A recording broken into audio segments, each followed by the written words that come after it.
This news story comes from the Russian-occupied city Kherson from Ukraine, where a pastor was imprisoned, yet he realized later that it was the will of God, and also how God miraculously delivered the pastor and his family from the prison to safety.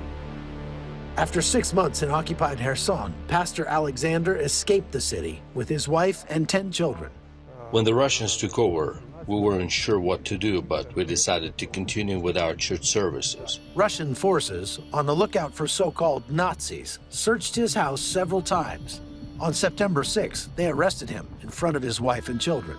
I was kept in solitary confinement for 6 days. When they put me in a cell where there were 7 people but only 3 beds.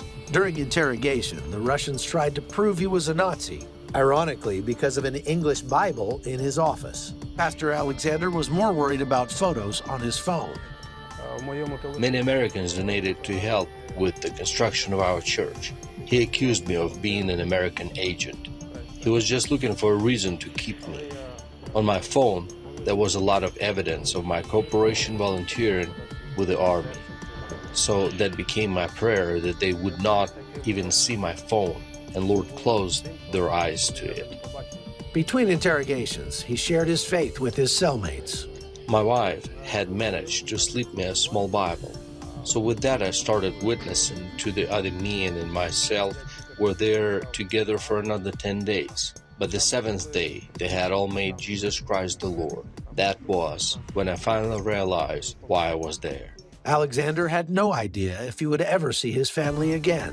While I was being interrogated, the commandant said, if it was up to me, I would shoot all of you right now and throw you in the landfill.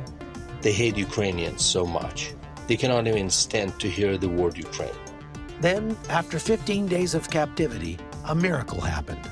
An Orthodox priest, whom I had never met before, came to the commandant and asked him to release me.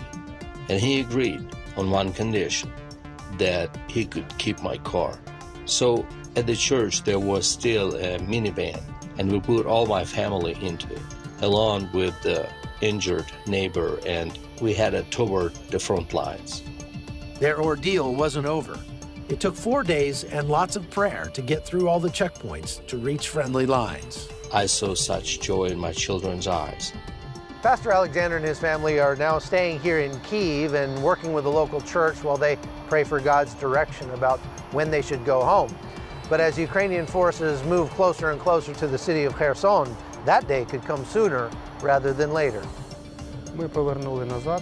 I know that He will continue taking care of us, so I'm trying to seek first the kingdom of God and wait for everything else